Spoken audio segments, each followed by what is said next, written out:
تو یہ جس طرح کی ہادی نے آپ کو پوری ڈیٹیلز بتائی اس کیس کی، اب یہ کیا ہے دہشت گردی اور کس چیز کو کہتے ہیں کہ آپ اپنے ہی لوگوں کو دہشت زدہ کریں.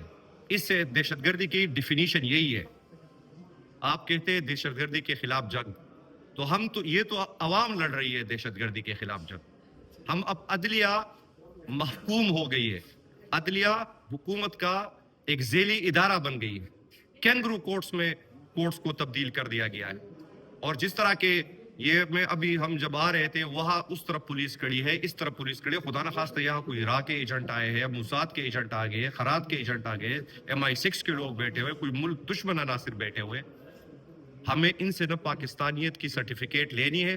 اب اس ریاست کو اور اس کے اداروں کو اور ان کے دمچلوں کو ان کو یہ سرٹیفکیٹ دینی ہو کہ وہ کیا وہ خود محب وطن ہے کہ نہیں.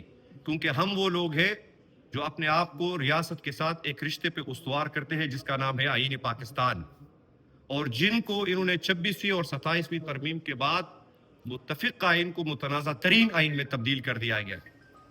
تو ہم یہاں آئے ہیں، ایمان ہماری بہن ہے، ہماری فخر ہے، اور ہم ان سے اظہار جہتی کے لیے بھی آئے ہیں.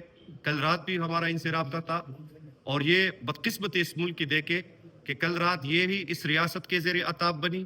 خان صاحب کی بہنیں اڈیالہ کی جیل کے سڑکوں کے سامنے ان کی زیر عطاب بنی. تو کیا یہ تماشا چل رہا ہے؟ اس لیے ہم نے اس ظلم کے خلاف اٹھنا ہے، اور ہماری تحریک کا جو منبع ہے اور جو محور ہے وہ یہی ہے کہ ہم اس ظلم کو مٹانے نکلے ہیں. ہم نے پاکستان کی قوم کو درخواست کی ہے کہ آئے ہمارے ساتھ چلے. یہ کوئی سیاسی دیکھیں، تحریک تحفظ پاکستان شاید اپنی دانست میں پاکستان کی پہلی سیاسی الائنس ہے جو یار لوگوں کی انفلوئنس سے بھی آزاد ہے، ان کی مرضی اور منشا کے بغیر بنی ہے، اور ان کی مرضی اور منشا کے بغیر چل رہی ہے. تو اس لیے، اور جس طرح شیطان خدا کا نام لے کے وہ ڈر جاتا ہے، خوف ماں کے بھاگ جاتا ہے، اس لیے ہم اسی طرح ہمارے یار لوگ آئین کے نام سے ڈرتے ہیں. تو ہم اس آئین کا تحفظ کریں گے، ہم اس آئین کا دفاع کریں گے. یہ آپ آج ایمان مزاری کو گرفتار کر لیں تو کیا ہم چپ ہو جائیں گے؟ کیا ہم اپنے مقصد سے پیچھے ہٹ جائیں گے؟ کیا پہلے ان کو گرفتار نہیں کیا گیا؟ کیا اس جیسے اور مظلوموں کے ساتھ اس ریاست نے، یہاں پہ تو ہم نے اسلام آباد میں دیکھا، یہ ایمان خود وہاں پہ موجود تھی، جس طرح آپ نے بلوچوں کے ساتھ رویہ اختیار کیا. ابھی ہم سندھ کے اندر گئے تھے، انٹیریئر سندھ جامشوروں تک. جیم سید صاحب جو پاکستان، وہ پاکستانی تھے جو سندھ اسمبلی میں پاکستان کی ریزولوشن کو لے کے آئے تھے، اور جن کو پھر ہم نے غدار ڈکلیئر کیا گیا. غدار وہ ہے جو ہمارا کراچی پریس کلب پہ APC ہوئی، اس کے خود میں نے وہ اناؤنس کیا، ہم نے مطالبہ کیا ہے کہ جو لوگ 2024 کے الیکشن کو مناپلیٹ کرنے میں ملوث تھے ان کے اوپر آرٹیکل 6 لگنا چاہیے. غداری ان کو وہ کرنے چاہیے. اور یہ جو یہاں پہ جو تماشا ہو رہا ہے، ہم تو کہ ان کے خلاف کارروائی ہونی چاہیے، بجائے اس کے کہ آپ ایک ایسی آواز کو دبانے کی کوشش کریں جو مظلوموں کی آواز ہے، جو پسے ہوئے طبقات کی آواز ہے، جو پسے ہوئے محکوم قوموں کی آواز ہے. تو یہ ساری محکوم مظلوم قومیں چٹان کی طرح ڈٹ کر ایمان کے ساتھ کھڑی ہے. ہم اس سے 1 انچ پیچھے نہیں ہٹیں گے، اور جو بھی ان کا لائحہ عمل ہوگا، تحریک تحفظ پاکستان ان کی پشپناہی پہ کھڑی ہوگی، اور ہم ان کے ساتھ ہر لائحہ عمل میں بھرپور ساتھ دیں گے. ہماری یہاں اس میڈیا ٹاک کے توسط سے حکومت اور اس کے پیچھے جو چھپے ہوئے ہینڈرز ہیں جو خود اپنے آپ کو ریاست ڈکلیئر کیے ہوئے ہیں، حالانکہ وہ ریاست کا ایک چھوٹا سا ایک ذیلی ادارہ ہے جو اپنے آپ کو نعوذ باللہ پاکستان کے بڑے بنا کے بیٹھے ہیں. ہم ان کو یہ کر رہے ہیں کہ پیچھے ہٹ جائیں، پیچھے ہٹ جائے اس بدماشی سے، پیچھے ہٹ جائے اس دہشت گردی سے. یہ لوگ، یہ پاکستان کا فخر ہے. یہ دونوں حضرات جو میرے لیفٹ رائٹ پہ بیٹھے ہیں، یہ پاکستان کے فخر ہے.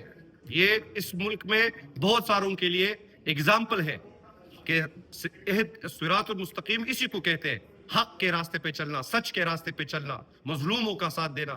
یہی قرآن کا حکم ہے کہ آپ مظلوم کے ساتھی بنو. ظالم کے سامنے کلمہ حق کہنا سب سے افضل جہاد ڈکلیئر کیا گیا ہے.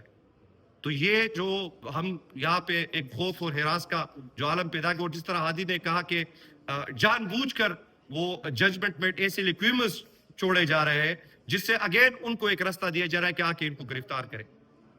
ٹھیک ہے، آپ گرفتار کر لیں، کیا اس سے آپ کی عزت افزائی ہوگی؟ میں آنریبل کورٹ کو کہتا ہوں کہ اس سے آپ لوگ مزید آپ لوگوں کی بدنامی ہوگی. یہ آپ کے ماتھے پہ ایک اور کلک جو ہے نا ملی جائے گی. یہ مزید عدلیہ کو ایکسپوز کرے گی. تو اپنے گریبان میں سوچے, اپنے ادارے کی ریپوٹیشن کے لیے سوچے. اور یہ لوگ نہتے ہیں, مظلوم ہے اور انسنٹ ہے, اور جرم یہ ہے کہ فسطائیت کے خلاف کھڑا ہونا. تو یہ جرم میرے ساتھ بیٹھی ہے, یہ آئندہ یہ بھی کرتے رہیں گے, ہم بھی کرتے رہیں گے, ہم اس سے ایک انچ پیچھے نہیں ہٹیں گے. اگر کسی کہے کہ کس طرح کے ڈرا دھمکا کے ہمیں اس طرح پیچھے کیا جائے گا, تو ہم بنیادی طور پر ان سے ایک جہتی کے لیے آئے تھے. قائد حزب اختلاف قومی اسمبلی خود بھی یہاں تشریف لائیں گے جب اسمبلی کا سیشن وہ ہوگا. بار بار وہ مسلسل مجھ سے رابطے میں رہے, ان کے بارے میں ہم ان کو اپڈیٹ کرتے رہے کل رات سے ہی. اور وہ صبح جب ہم اسمبلی میں آ رہے تو خود ان سے پوچھا کہ تم جاؤ دیکھ لو کہ اب کیا حالات بنے. میں نے ان کو کہا کہ ان کو جس طرح آپ کہتے ہیں کہ پاکستان کو انہوں نے قید خانے میں تبدیل کیا, تو میں نے کہا آج اس قید خانے میں یہ دو حضرات آ گئے اور ان کو قید کیا ہوا ہے.